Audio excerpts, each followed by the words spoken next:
안녕하세요. 저도 유튜브 좀 한번 해보려고 합니다. 지금 그 유튜브에서 얘기해드릴 만한 내용은 교통사고 많이 나죠. 교통사고의 그 적정한 합의금이 받는 것이 이렇게 쉽지가 않아요. 그런데 거기에 대해서 좀 오늘은 좀 설명을 좀 할까 합니다. 주변에서 그 교통사고 많이 나죠. 요즘에 접촉사고, 2주, 3주, 이렇게 나는 사고는 참 많고요. 물론, 사고는 안 나야 됩니다. 안 나고, 그래야 되는데, 내가 잘 하든 못하든, 사고는 확률적으로 나게 돼 있어요. 그러면, 내가 잘했는데도,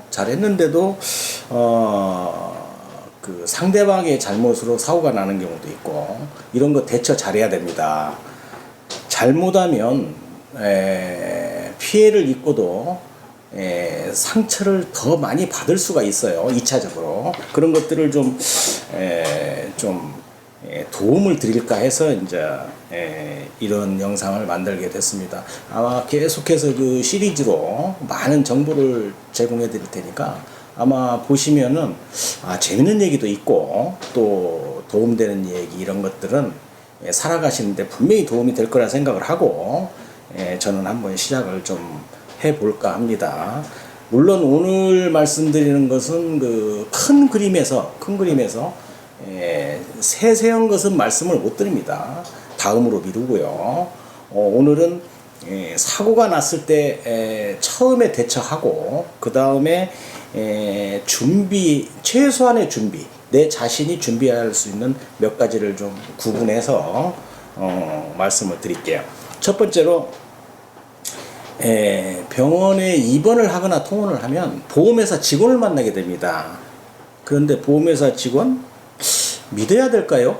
아니면 좀 경계를 해야 될까요? 후자입니다. 믿어서는 안 되는 것이죠. 보험회사 직원은 일반적으로 교통사고 피해를 입은 환자를 어떻게 하면 적은 금액으로 합의를 하고 끝내려고 하는 그런 교육받은 그런 회사 직원이지 나를 도와주러 오는 사람은 아니거든요. 그렇다면 그런 전문적인 그 사람하고 어쩌다 사고가 나서 병원에 입원을 했는데 그 짧은 지식을 가지고 과연 보험회사를 상대로 해서 충분한 내 권리를 찾을 수 있는가? 이것은 분명히 좀 생각을 해봐야 됩니다. 그런 것들을 이 영상을 통해서 좀 정보를 얻으시고 또 준비를 하면 권리 찾을 수 있습니다. 분명히 그런 문제에 대해서 타이틀 몇 개 정해서 오늘은 큰 타이틀, 그 세부적인 거, 그 핵심적인 팁을 좀 알려드리고 그 다음 영상에서는 아마 재밌는 얘기들이 많이 나갈 겁니다. 상상도 못했던 합의금을 받는다든가 아니면 또 어떤 케이스는 내가 많이 다쳤는데도 제대로 보상을 못 받아서 큰 후유증으로 고생한 사람들 이런 것들을 좀 제가 말씀을 드리면 사고 나신 분들이나 주변의 지인들이 병원에 입원해 계시고 이랬을 때 어떻게 준비를 해야 될 것인가, 어떻게 대응을 해야 될 것인가에 대해서 정보나 그런 도움이 되지 않을까 이렇게 생각을 합니다. 첫 번째예요. 첫 번째, 보험회사 직원 오게 되면 아까도 말씀드렸지만 보험회사는 분명히 주식회사입니다. 주식회사는 이득이 남아야 돼요. 손해보면 안 됩니다. 교통사고 났죠. 가해자 보험회사에서 분명히 처리하겠다고 오는 사람들이 보험회사 직원입니다. 교육받았죠. 분명히 많은 교육을 받았어요. 병원에 누워있으면 병원에 와서 처음에는 치료 잘 받으라고 합니다. 그 하나의 그 순서예요. 그 사람들의 하는 그런 환자를 대하는 방법이 있습니다. 그 보험회사 직원을 핸들링하고 또 잘 관리를 하고 대인관계입니다. 이것도 잘 하시는 분들이 나중에 보험회사로부터 마지막에 그 합의금을 받는 것도 잘 받게 돼 있어요. 그래서 그런 것 좀 다뤄드리려고 합니다. 그 다음에 이제 다뤄야 될 문제는 이제 병원에 입원하게 되면 분명히 의사는 환자를 진료하고 그 다음에 진단을 내리게 돼 있어요. 그러면 진단서에는 의뢰의 진단 주수가 들어갑니다. 주수 들어가죠. 그 다음에 병명이 들어가게 돼 있어요. 그런데 잘 알지 못하는 일반인들은 진단 주수가 일주라도 더 나오면 무조건 좋다, 이렇게 생각하는 사람들이 참 많습니다. 그런데 자세히 보면 진단 주수하고 우리가 받아야 될 합의금, 이건 절대 비례하지 않습니다. 그건 다른 문제예요. 그렇기 때문에 진단 주수에 따라서 합의금은 비례하지 않는다, 이렇게 생각하고 계셔야 돼요. 입원을 하면, 또 통원을 한다면. 예를 들었어요. 뭐 2주 진단이 나왔으면 합의금이 100만 원이다. 뭐 3주 나왔으니 150이다. 4주 나왔으니 200만 원이다. 뭐 이런 식으로 정형화되어 있지 않다. 이거 뭐 어디에 정확하게 교과서적으로 되어 있는 게 아니에요. 그러면 보험회사 직원을 얼마나 잘 피해자 입장에서 그 사람하고의 관계를 잘 설정해야 내 권리를 충분히 찾을 수 있느냐, 이 문제이기 때문에 이 문제도 1번 타이틀 보험회사 직원을 어떻게 잘 다뤄야 되느냐 하고 다 연관이 돼 있는 겁니다. 그래서 보험회사 직원과의 설정, 두 번째 진단 주수, 진단 병명, 요런 거 중요합니다. 자, 세 번째, 그러면 진단 주수 뭐 이런 것도 중요하다고 말씀을 드렸는데, 하지만 병원에서 발급이 되는 진단 병명이 사실은 진단 주수보다 더 중요합니다. 일반인들 잘 몰라요. 병명이 더 중요한가. 그렇지만 제 여러 가지 경험이나 또 그동안의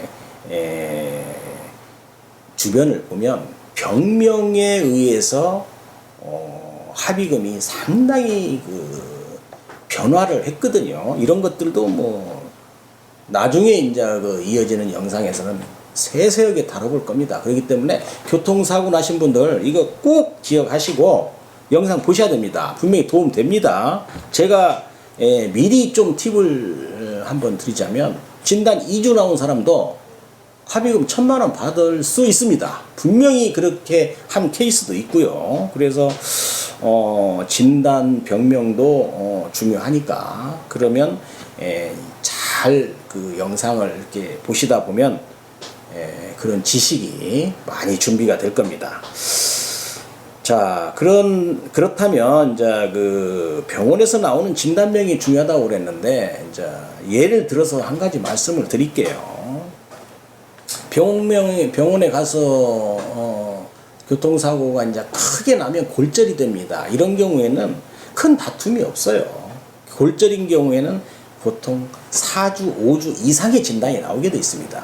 골절이 안 된 경우까지가 2, 3, 4주 이렇게 진단을 내릴 수가 있고요. 골절이 되면 다 4주, 5주 이상이죠. 그런데 진단 병명에 따라서 달라진다, 이 얘기는 무슨 얘기냐면, 일반적으로 의사가 병원에 처음 가면 엑스레이를 찍습니다.